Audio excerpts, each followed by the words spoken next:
नमस्कार। इंजीनियरिंग विषयों में रुचि बनाने के लिए शुरू किए गए श्रीदेवी क्लासेज यूट्यूब चैनल पर एक बार फिर आपका स्वागत है। हमारी प्लेलिस्ट पावर इलेक्ट्रॉनिक्स में आज समझते हैं हाई फ्रीक्वेंसी की इंडक्शन हीटिंग के बारे में और समझते हैं कि क्या है इसका वर्किंग प्रिंसिपल और क्या सिग्निफिकेंस है स्किन इफेक्ट की। शुरू करते हैं आज की वीडियो। इंडस्ट्री में इंडक्शन हीटिंग का उपयोग पदार्थों को गर्म करने, मेल्ट गलाने या जोड़ने, बॉन्डिंग करने या हार्ड करने के लिए हार्डनिंग या सॉफ्ट करने के लिए एनीलिंग वगैरह में किया जाता है। चालक पदार्थों के लिए मॉडर्न मैन्युफैक्चरिंग प्रोसेसेस में इंडक्शन हीटिंग एक बहुत तेज, रिलायबल और हाई क्वालिटी के साथ मेटल के पार्ट्स को जो हम इंजन या एग्रीकल्चर इंडस्ट्री में इस्तेमाल करते हैं उन्हें हार्ड करने का प्रोसेस हो सकता है। हम इसकी मदद से गियर, केम्स, एग्रीकल्चर के प्लोज और दूसरे टूल्स को हार्ड करते हैं। इंडक्शन हीटिंग में वास्तव में हीट है वो उस हिस्से में जिसे हम गर्म कर रहे हैं उसमें अंदर ही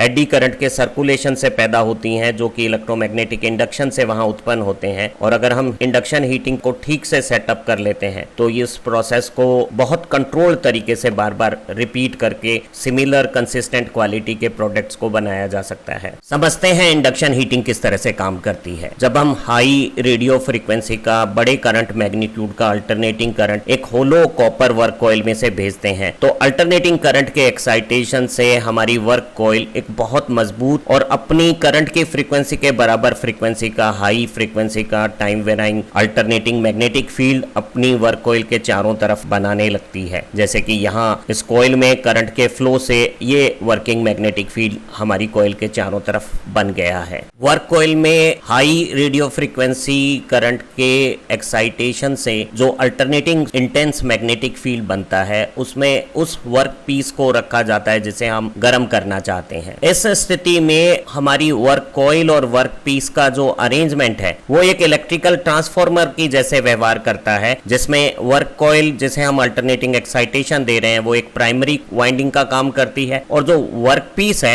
वो एक सिंगल टर्न का शॉर्ट सर्किटेड सेकेंडरी वाइंडिंग बन जाएगा। और माइकल फेराडे के इलेक्ट्रोमैग्नेटिक इंडक्शन के सिद्धांत अनुसार जो हमारा अल्टरनेटिंग मैग्नेटिक फील्ड है वो वर्क पीस में टाइम वेराइंग फ्लक्स लिंकेजेस से एक बहुत बड़ी अमाउंट का एडी करंट उस कंडक्टिव वर्क पीस में फ्लो करा देगा, जैसा कि यहाँ बराबर में चित्र में दिख रहा है। तो हम समझ सकते हैं कि होलो कॉपर की ट्यूब शेप में बनी हुई वर्क कॉइल में जब हम हाई फ्रीक्वेंसी का रेडियो फ्रीक्वेंसी अल्टरनेटिंग करंट का एक्साइटेशन जैसा कि यहाँ पीले तीर से दिखाया गया है फ्लो करते हैं तो ये हमारी वर्क कॉइल एक alternating high frequency radio frequency का मैग्नेटिक फील्ड अपने चारों तरफ के स्पेस में बना लेती है। और इसी स्पेस में हमने ये जो नीले रंग से ट्यूबुलर पीस आपका वर्क पीस जिसे हमने गर्म करना है उसे रखते हैं। तो इस पीस से जुड़ने वाला फ्लक्स जब समय के साथ बदलता है तो उसमें यहाँ नीले तीर की दिशा में इंड्यूस्ड एडी करंट्स आ जाते हैं। ये वर्क पीस के एडी करंट्स हैं वो वर्क पीस की जो इलेक्ट्रिक रेजिस्टेंस है मेटल पीस में उसके खिलाफ जब घूमते हैं तो वो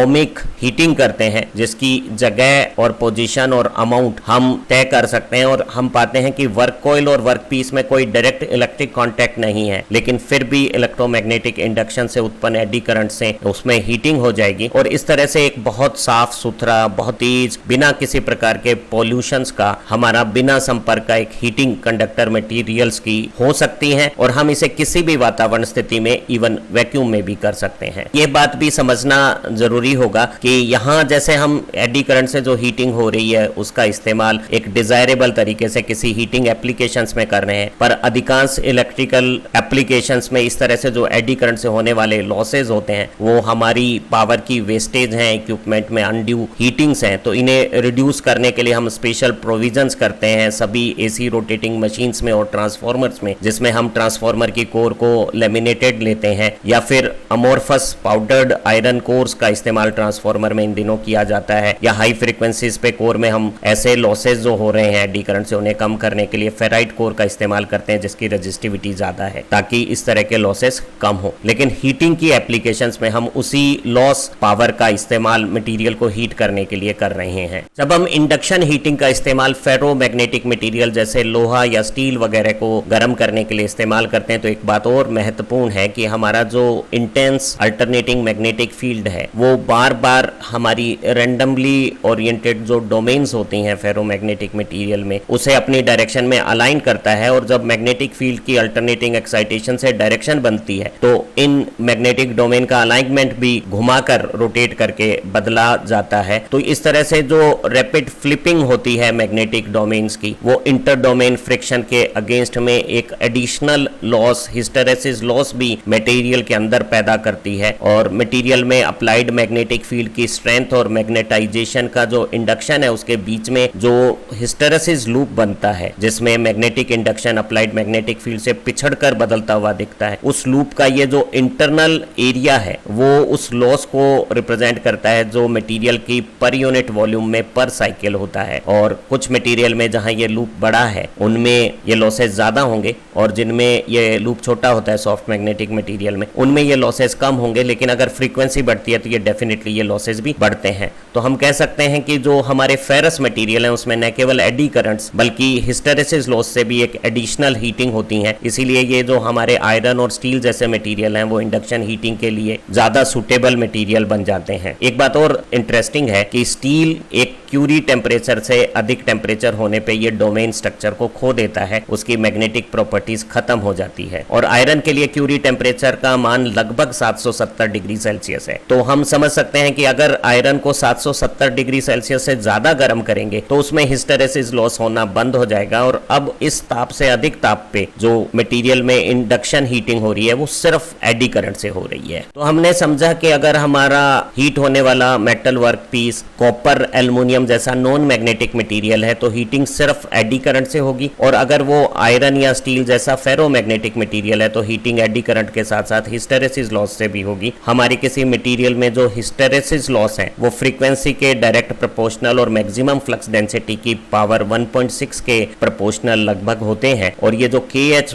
एक मटेरियल कांस्टेंट है जो हिस्टेरेसिस लूप का इंटरनल एरिया के अनुसार अलग अलग पदार्थों में अलग अलग हो सकता है। इसी तरह से जो हमारे एडी करंट लॉसेज हैं वो फ्रीक्वेंसी और मैक्सिमम फ्लक्स डेंसिटी के स्क्वायर प्रोपोर्शनल है। और यहाँ ये KE मटेरियल में एडी करंट लॉस का कांस्टेंट हो गया है। और हमने जाना कि हिस्टेरेसिस लॉस तो फ्रीक्वेंसी के प्रोपोर्शनल है और एडी करंट लॉस फ्रीक्वेंसी के स्क्वायर प्रोपोर्शनल में है। तो ऐसी स्थिति में जब फ्रीक्वेंसियां ज्यादा होंगी तो ये स्क्वायर रिलेशंस साफ बता रहा है कि एडी करंट हीटिंग का मैग्नीट्यूड डेफिनेटली हिस्टेरेसिस हीटिंग से काफी ज्यादा हो जाएगा। हाई फ्रीक्वेंसी की इंड्यूस्ड एडी करंट की इंडक्शन हीटिंग में एक और महत्वपूर्ण तथ्य स्किन इफेक्ट है। इस स्किन इफेक्ट के कारण हमारा जो इंड्यूस्ड अल्टरनेटिंग करंट है वो हमारे मेटल वर्क पीस की जो आउटर सरफेस या स्किन पार्ट है उसकी तरफ ज्यादा मैग्नीट्यूड के साथ कंसंट्रेट होगा। और इससे हमारे वर्क पीस के सरफेस की इलेक्ट्रिक हीटिंग ओमिक लॉसेस से बहुत ज्यादा बढ़ जाएगी। और मटेरियल के अंदर जो करंट डेंसिटी का या हीटिंग इंटेंसिटी का मान है वो जिस तरह से हम सरफेस के साथ अंदर गहराई में उतरेंगे तेजी से एक्सपोनेंशियल तरीके से घटेगा। एक कंडक्टर वर्कपीस मटेरियल के सरफेस पे करंट डेंसिटी का मैग्नीट्यूड अगर JS हो तो हम पाते हैं कि जब हम मटेरियल में अंदर गहराई में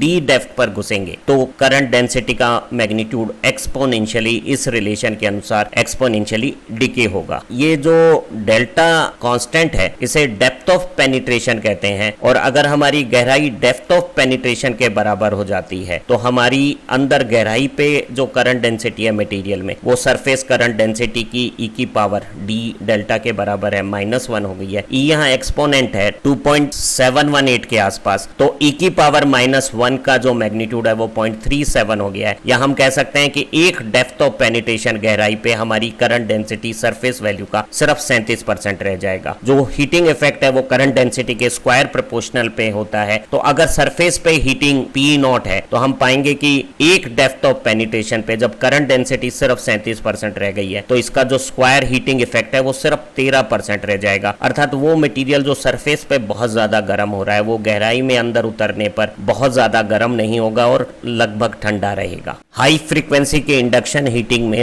स्किन इफेक्ट के कारण जो करंट डेंसिटी सरफेस पे ज्यादा है और गहराई में उतरने पर एक्सपोनेंशियली घटती है, और जिस गहराई पे करंट डेंसिटी 37% रह जाती है, जिसे हम डेप्थ ऑफ पेनिट्रेशन कहते हैं, वो हमारी सप्लाई फ्रीक्वेंसी के साथ साथ वर्कपीस मटेरियल की मैग्नेटिक और इलेक्ट्रिक प्रॉपर्टीज पे भी डिपेंड करती है। और जो डिपेंडेंसी रिलेशन है डेप्थ ऑफ पेनिट्रेशन का, वो यहाँ इस रिलेशन के अनुसार है, जहाँ के एक कोई कांस्टेंट है और सिग्मा मटेरियल की कंडक्टिविटी है, म्यू मटेरियल की मैग्नेटिक परमेबिलिटी है और एफ सप्लाई की फ्रीक्वेंसी है। तो हम समझ सकते हैं कि जो स्किन इफेक्ट है वो कम डेप्थ ऑफ पेनिट्रेशन के साथ ज्यादा इफेक्टिव प्रोनाउंस तरीके से होगा अगर मटेरियल की कंडक्टिविटी, परमेबिलिटी और हमारे अप्लाइड अल्टरनेटिंग एक्साइटेशन की फ्रीक्वेंसी अधिक हो। क्योंकि डेप्थ ऑफ पेनिट्रेशन फ्रीक्वेंसी के स्क्वायर रूट के इनवर्स प्रोपोर्शनल है, तो हम समझ सकते हैं कि सरफेस हीटिंग की पेनिट्रेशन डेप्थ को कंट्रोल करने के लिए फ्रीक्वेंसी का प्रॉपर सिलेक्शन बहुत महत्वपूर्ण है। अगर हम बहुत ज्यादा अल्टरनेटिंग करंट की फ्रीक्वेंसी लेते हैं तो हमारी जो हीटिंग है वो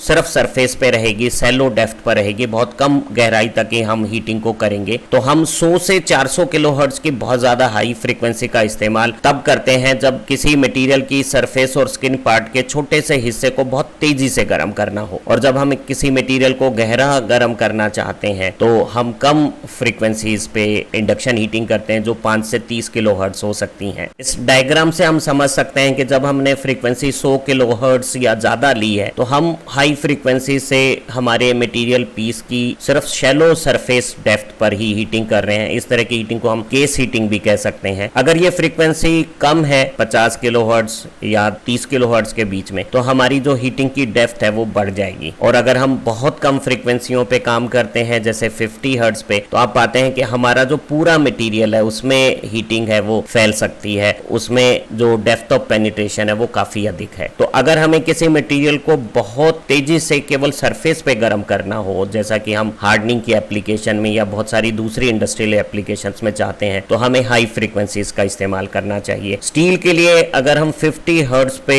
अल्टरनेटिंग एक्साइटेशन बनाकर इंडक्शन हीटिंग करते हैं तो डेप्थ ऑफ पेनिट्रेशन लगभग 1 सेंटीमीटर है। ध्यान रहे, स्टील की परमेबिलिटी अधिक होने से depth of penetration come frequencies पे भी कम है। लेकिन अगर इसी फ्रीक्वेंसी को हम 200 गुना कर देते हैं तो हम पाते हैं कि जो डेप्थ ऑफ पेनिट्रेशन है वो 10 गुना से भी कम हो गई है, वो अब 1 मिलीमीटर से भी कम है। तो आप देखिए फ्रीक्वेंसी के सिलेक्शन से हम कितने सरफेस की डेप्थ पर हमें हीटिंग करनी है उसका कंट्रोल कर सकते हैं। ध्यान रहे कि 1 मिलीमीटर के बाद अगर डेप्थ ऑफ पेनिट्रेशन 1 मिलीमीटर है तो हमारी हीटिंग की रेट है वो सिर्फ 13% रह जाएगी, और 2 मिलीमीटर के बाद तो वो बहुत कम, खाली 2% रह जाएगी। तो हम हीटिंग को केवल सरफेस पे कंसंट्रेट करने के लिए हाई फ्रीक्वेंसी इंडक्शन हीटिंग का इस्तेमाल करते हैं। आज की इस छोटी सी वीडियो से आपको हाई फ्रीक्वेंसी इंडक्शन हीटिंग का वर्किंग प्रिंसिपल, हिस्टेरेसिस हीटिंग और उसका रोल, और स्किन इफेक्ट के कारण सरफेस पे डेप्थ ऑफ पेनिट्रेशन क्या बनती है और वो किन फैक्टर पे डिपेंड करती है, वो अच्छी तरह से समझ में आ गया है। इसी श्रृंखला में जो हमारी दूसरी वीडियो है उसकी मदद से आप इंडक्शन हीटिंग की एप्लीकेशंस और हीटिंग का जो हमारा इलेक्ट्रॉनिक कंट्रोल और सप्लाई सिस्टम है, जिसमें हम high frequency inverter, impedance matching और वर्क कॉइल का स्ट्रक्चर यूज करते हैं और एक एलसी टैंक सर्किट का इस्तेमाल करते हैं, वो भी समझ में आ जाएगा। हमारी दूसरी वीडियो की मदद से आपकी विषय समझ अच्छी बनेगी। आप अच्छा पढ़ें, तरक्की करें। Have nice time. Thank you very much.